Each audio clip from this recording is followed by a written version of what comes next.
O ataque é uma das principais reservas de água em território ucraniano. Um local que é essencial para o fornecimento de água e de energia para uma parte significativa da Ucrânia, incluindo a usina nuclear de Zaporizhia. Um momento da guerra que é marcado também por uma disputa intensa de narrativas, onde os dois países envolvidos se acusam mutuamente da autoria de ataques. Eu sou a Suzana Souza e esse é o Durma Com Essa, o podcast de notícias do Nexo.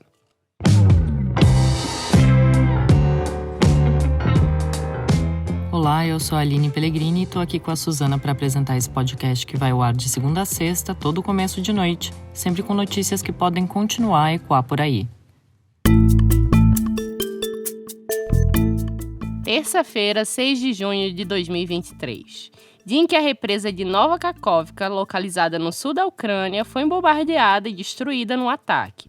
Milhares de pessoas que vivem à margem do rio Dnieper, onde fica localizada a represa, precisaram ser evacuadas às pressas. O alto volume de água inundou residências e destruiu redes de esgoto e de fornecimento de energia. O nível do rio, antes represado, subiu 10 metros e deixou a cidade de Nova Kakhovka debaixo da água. A empresa de energia hidrelétrica da Ucrânia diz que os danos na represa foram causados por uma explosão na sala de máquinas, que está sob controle russo. Ainda de acordo com a companhia, a usina não tem condições de ser restaurada. Polícia e equipes de emergência estão em alerta para continuar evacuando civis de possíveis locais de inundação. Com o nível da água subindo, o Ministério de Assuntos Internos da Ucrânia pediu para que os moradores que estão nas chamadas zonas de perigo desliguem todos os aparelhos elétricos, levem documentos e itens essenciais e cuidem de entes queridos e animais de estimação. De acordo com o Ministério, a zona de perigo inclui ao menos 10 aldeias e o distrito da ilha de Korabel. Ainda não se sabe ao certo a origem dos ataques. Os ucranianos acusam os russos de realizar uma explosão planejada e dizem se tratar de um crime de guerra de Moscou. Já os russos dizem que a estrutura colapsou diante de uma investida da artilharia da Ucrânia. A represa fica localizada na porção da cidade de Kherson, ocupada pelos russos. Existe um lado da cidade que foi retomado pelos ucranianos no fim de 2022. Essa represa é a segunda maior localizada nas margens do rio Dnipro, o principal corpo d'água ucraniano. A Nova Kakhovka é uma fonte importante de abastecimento de água para os ucranianos, mas não é só isso. Ela também é essencial para o fornecimento de energia no sudeste do país. Inclusive, é a represa de Kakhovka que fornece energia para a maior usina nuclear da Europa, a Zaporizhia. A Agência Internacional de Energia Atômica, ligada à ONU, descartou qualquer risco imediato em Zaporizhia, mas o diretor-geral da agência, o Rafael Grossi, ressaltou que se houver necessidade de resfriamento do reator nuclear, aí sim podem acontecer problemas. A Agência Nuclear da Ucrânia, por sua vez, afirmou que a destruição da barragem pode ter consequências negativas para a usina nuclear, mas também disse que a situação está sob controle. Volodymyr Zelensky, o presidente ucraniano, tem recebido armas e apoio da OTAN, a aliança militar das potências do Ocidente. Isso para combater as tropas de Vladimir Putin, o presidente russo. Zelensky tem anunciado repetidas vezes uma contraofensiva contra os invasores. Na segunda-feira, o Ministério da Defesa da Rússia disse que repeliu uma ofensiva em larga escala das forças ucranianas na linha de frente na região leste de Donetsk, que é anexada por Moscou e que está sob o controle de separatistas pró-russos desde 2014. Сегодня утром вооруженными силами Российской Федерации совместно с подразделениями пограничной службы и другими подразделениями ФСБ России Esse que você ouviu foi o ministro da Defesa russo, Igor Konashenkov, em 1º de junho, quando ele fez uma declaração pública falando que o seu exército tinha frustrado outros 3 ataques ucranianos. Isso na região russa de Belgorod, que faz fronteira com a Ucrânia. Mas a Ucrânia não assumiu a autoria desses ataques e, por enquanto, só existem especulações se essa tão anunciada contraofensiva, que parecia iminente há semanas, já começou.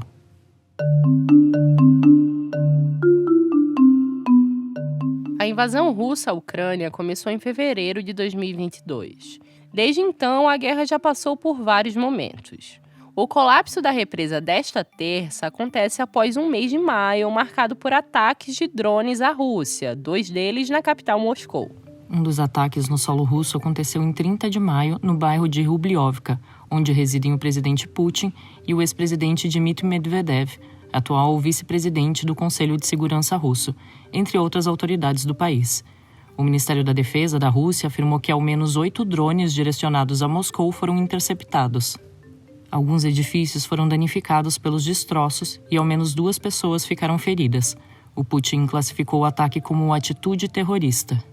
A Ucrânia não assume a autoria das investidas em solo estrangeiro e tem sugerido se tratar de uma operação de bandeira falsa, que é quando um país promove ataques contra si para justificar uma reação.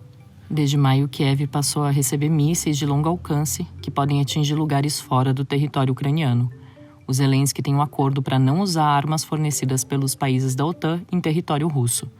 Só que, segundo o jornal americano The Washington Post, o presidente ucraniano estaria disposto a romper o combinado, atacar bases russas e até bombardear um oleoduto que transfere petróleo russo para a Hungria, que, apesar de ser um país membro da OTAN, tem como primeiro-ministro o Viktor Orbán, que é aliado de Putin. Essa reportagem do Washington Post foi feita com base em documentos do Serviço Secreto americano, que vieram à tona pelo Discord Leaks, um vazamento de documentos sensíveis com informações militares e de inteligência na plataforma Discord. Em entrevista ao Washington Post, em 13 de maio, Zelensky disse que as alegações de que a Ucrânia estaria por trás desses ataques a drone eram fantasiosas, mas defendeu o seu direito de usar táticas não convencionais na defesa do seu país. Abre aspas para ele. A Ucrânia tem todo o direito de se proteger e estamos fazendo isso. A Ucrânia não ocupou ninguém, mas o contrário. Fecha aspas. Em entrevista ao Nexo, Bernardo Wall, professor de Relações Internacionais da Fundação Escola de Sociologia e Política de São Paulo e do Centro Universitário das Faculdades Metropolitanas Unidas, disse que esses ataques de drones em Moscou são um sinal considerável de que a guerra está atingindo cada vez mais o coração da Rússia. Só que, segundo ele, não é um movimento de guerra que se parece com aquele em território ucraniano, mas sim sob a forma de operações encobertas. Segundo o professor de Relações Internacionais, a contraofensiva que o Zelensky tem falado deve se manter dentro do seu país, já que o objetivo é libertar a Ucrânia do invasor russo. Esse novo capítulo de ataques e acusações acontece 15 meses após o início da guerra, e dada a efervescência de ambas as partes, não parece ser um conflito que está perto do fim.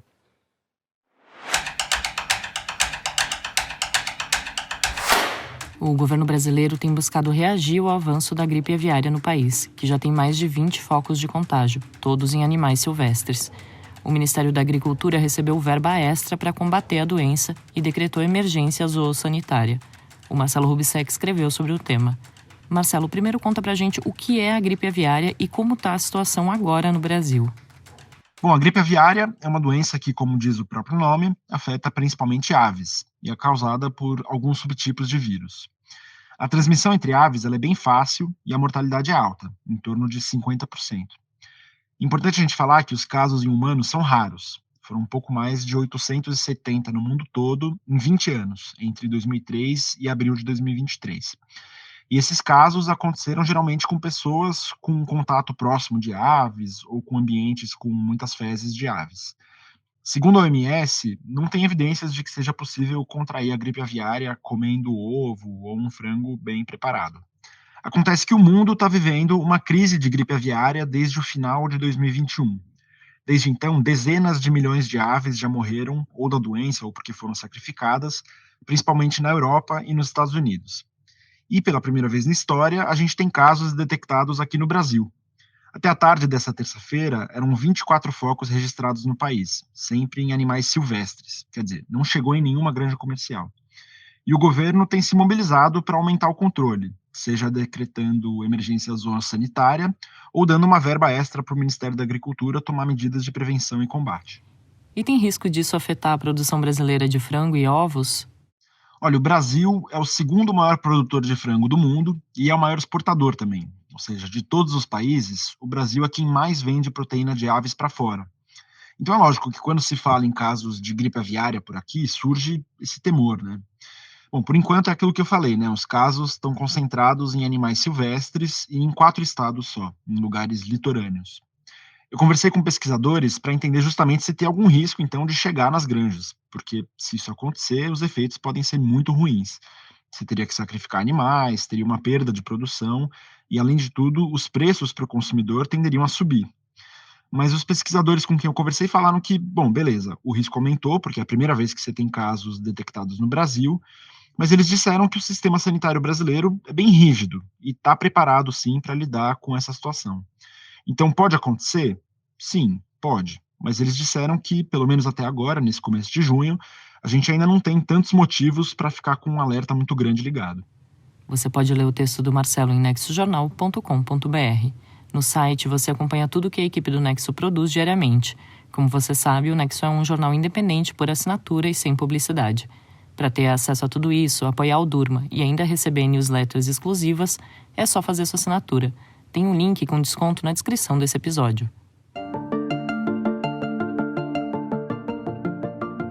O fóssil do dinossauro Birajara jubatus, retirado do Brasil irregularmente em 1995, foi devolvido ao país no domingo pelo Ministério do Exterior da Alemanha. A Valentina Cândido escreveu sobre isso para Ponto Futuro, editoria do Nexo, que tem entre seus temas de cobertura a ciência. Valentina, conta pra gente as características desse dinossauro e como esse fóssil acabou sendo retirado do país. O Birajara é uma espécie de dinossauro muito diferente do que a gente está acostumado. Ele tinha o tamanho de uma galinha, uma espécie de juba feita de penas e estruturas parecidas com varetas saindo do seu corpo. O fóssil do Birajara foi encontrado no sertão do Cariri e levado de forma irregular para um museu na Alemanha ainda na década de 90. Só que essa história só se tornou pública em 2020, quando um grupo de pesquisadores estrangeiros publicou um artigo científico reivindicando a descoberta do Birajara. Depois dessa publicação, os paleontólogos brasileiros começaram uma campanha na internet denunciando um possível contrabando nesse caso. Isso porque, desde 1942, a legislação brasileira restringe a saída de fósseis do país, e materiais como o que o Birajara foi encontrado são proibidos de serem exportados. Por causa dessa campanha, o artigo científico publicado em 2020 foi retirado do ar, e o fóssil volta para o Brasil. Você pode conferir o texto da Valentina em nexojornal.com.br/pontofuturo. Do ataque a uma das mais importantes reservas de água da Ucrânia, passando pela gripe aviária em solo brasileiro e terminando com a repatriação de um fóssil de dinossauro, durma com essa. Com roteiro e produção de Suzana Souza, edição de texto de Aline Pellegrini, participações de Marcelo Rubissec e Valentina Cândido e edição de áudio de Pedro Pastoriz, termina aqui mais um Durma com essa. Amanhã tem mais, até!